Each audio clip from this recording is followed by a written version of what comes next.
अस्सलाम वालेकुम स्टूडेंट्स। आज का हमारा टॉपिक है इलेक्ट्रिक फील्ड लाइंस। इसको स्टडी करने से पहले कुछ जो हमने चीज़ें कल पढ़ी थी उनको एक दफ़ा रिवाइज कर लेते हैं। फर्स्टली इलेक्ट्रिक फील्ड के बारे में हमने पढ़ा था कि चार्ज के अराउंड रीजन को कहते हैं जहाँ पर वो चार्ज दूसरे चार्जेस के ऊपर इलेक्ट्रिक फोर्स एक्सर्ट करता है। उसके अलावा टेस्ट चार्ज के बारे में पढ़ा था। टेस्ट चार्ज इतना स्मॉल चार्ज को हमने कहा था जो कि जब हम किसी दूसरे चार्ज की फील्ड में प्लेस करते हैं तो उस चार्ज की फील्ड को डिस्टर्ब नहीं करता। अच्छा, अब इलेक्ट्रिक फील्ड लाइंस क्या होती हैं? इलेक्ट्रिक फील्ड को लाइंस की फॉर्म में रिप्रेजेंट करना इलेक्ट्रिक फील्ड्स कहलाता है। इसकी डेफिनेशन देख लेते हैं। Electric field line is an imaginary line on which a free small test charge moves in an electric field. Electric field line एक इमेजिनरी लाइन को कहा गया है जिसके ऊपर टेस्ट चार्ज इलेक्ट्रिक फील्ड के अंदर मूव करता है। अच्छा, अब ये एक टाइप ऑफ मैप होता है that represent direction and strength of electric field. मतलब जब हम चार्ज के अराउंड इलेक्ट्रिक फील्ड लाइंस को ड्रॉ करते हैं तो एक मैप की तरह हमें इलेक्ट्रिक फील्ड की डायरेक्शन भी और उसकी स्ट्रेंथ भी शो कर रहा होता है कि जब चार्ज के करीब जब हम होते हैं तो उसकी इलेक्ट्रिक फील्ड की स्ट्रेंथ जो है वो स्ट्रांग होती है, जबकि हम दूर जाते हैं तो वो वीक हो जाती है। इसी तरह जो इलेक्ट्रिक फील्ड लाइंस है वो एक मैप की तरह है जो हमें इलेक्ट्रिक फील्ड की डायरेक्शन और साथ साथ उसकी स्ट्रेंथ जो है वो बताती है, उसके बारे में हमें इंफॉर्मेशन देती है। A type of map that represents the direction and strength of electric field. अच्छा, अब हम इनको lines of force भी कहते हैं। इलेक्ट्रिक फील्ड लाइंस को हम lines of force भी कहते हैं। क्यों कहते हैं? As these lines give information about electric force exerted on charge, so these lines are called lines of force. क्योंकि जो इलेक्ट्रिक फील्ड लाइंस होती हैं हमें इलेक्ट्रिक फोर्स के बारे में इंफॉर्मेशन देती हैं, इसलिए हमें लाइंस को इलेक्ट्रिक फील्ड लाइंस को कहते हैं लाइंस ऑफ फोर्स। अच्छा, तो अब हमारे पास क्वेश्चन जो रेज होता है वो है कि इलेक्ट्रिक फील्ड लाइंस जो हैं उनको ड्रॉ कैसे करते हैं।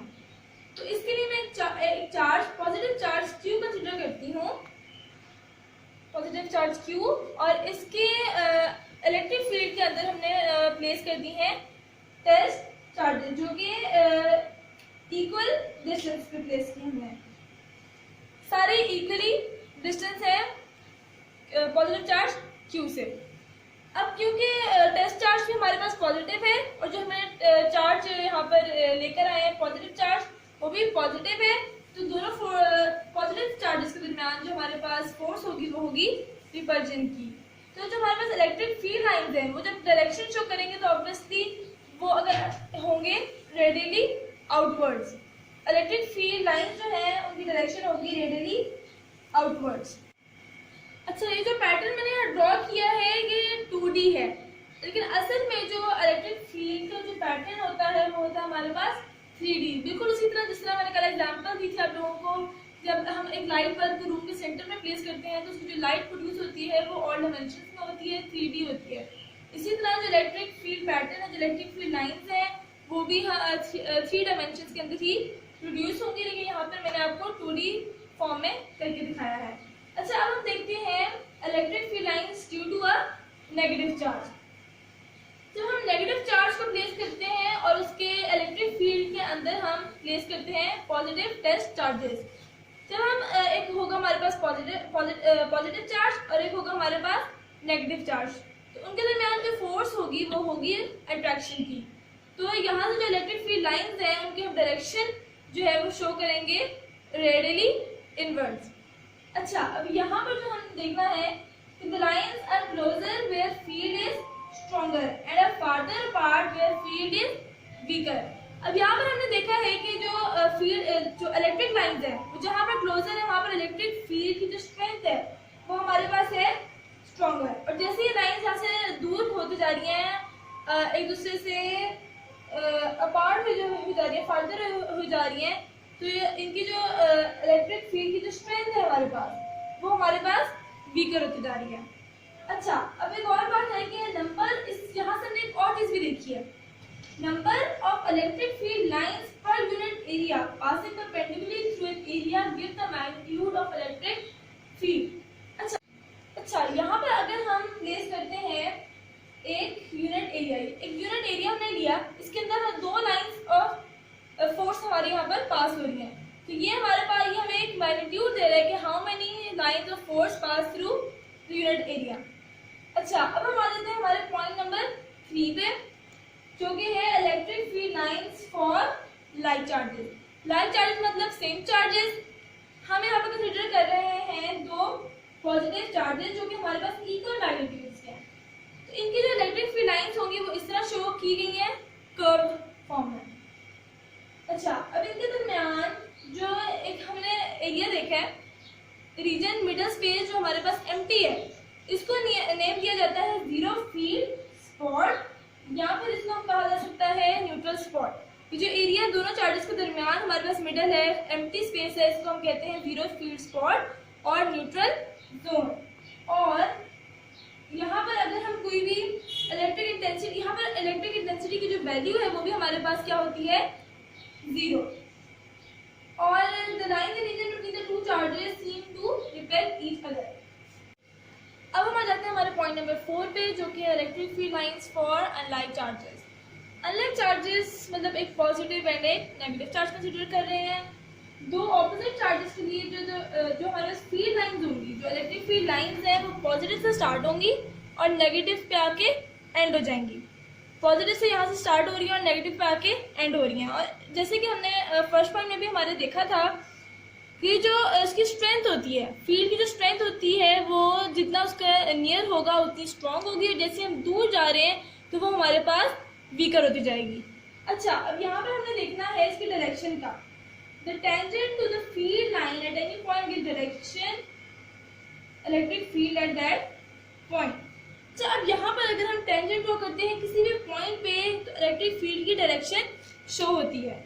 जैसे कि मैं आपको करके दिखाती हूँ। यहाँ पर हमने पॉइंट ड्रॉ कर लिया है, तो इसका टेंजेंट ये होगा। यहाँ पर एक पॉइंट, इसका टेंजेंट ये होगा।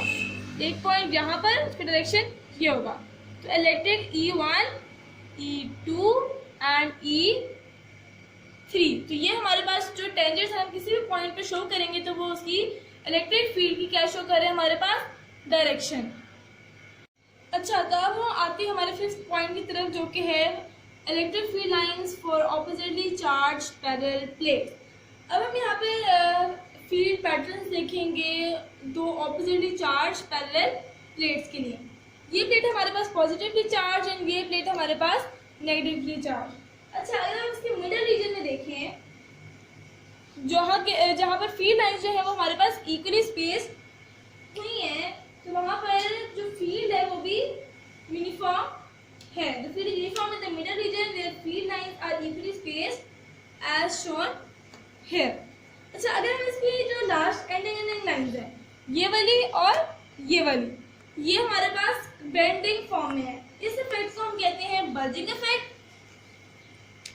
जो बेंडिंग, ये जो हमारे पास बेंडिंग हो रही है, इसको हम क्या नेम देते हैं, बल्जिंग इफेक्ट। और ये जो फील्ड है, जो हमारे पास फील्ड है, इसको हम कहते हैं फ्रिंज फील्ड। इसको हम नेम देते हैं फ्रिंज फील्ड। अच्छा, इसके अलावा अगर हम यहाँ पर यूनिट एरिया देखें, एक यूनिट एरिया ये और एक यूनिट एरिया ये, तो यहाँ पर हमारे पास आ जाता है number of field lines are same. यहाँ से भी दो फील्ड लाइंस पास कर रही हैं और यहाँ से भी दो फील्ड लाइंस पास कर रही हैं। अच्छा, अब हम इलेक्ट्रिक फील्ड लाइंस की प्रॉपर्टीज को डिस्कस कर लेते हैं। इन्हीं जो हमारे पास फिगर्स बनी हैं, इन्हीं से हम इनकी प्रॉपर्टीज को डिस्कस कर लेते हैं। पहली प्रॉपर्टी है that electric field line start from positive charge and and on the negative charge. जैसे कि हमने यहाँ पर देखा था कि स्टार्ट पॉजिटिव चार्ज से हो रही हैं और एंड नेगेटिव चार्ज पे हो रही हैं। इसका second point, the tangent to the field line at any point gives direction of the electric field at that point. अब यहाँ पर जैसे हमने टेंजेंट लिया था, तो ये हमारे पास इलेक्ट्रिक फील्ड की क्या शो करेगी, direction. Third point, number of electric field lines per unit area passing perpendicularly through an area give the magnitude of electric field. अच्छा, अब यहाँ पर जैसे हमने लिया था यूनिट एरिया और यूनिट एरिया यहाँ पर भी लिया था, ये हमारे पास मैग्नीट्यूड आ रही है और इलेक्ट्रिक फील्ड। अब point number 4, that no two electric field lines intersect each other.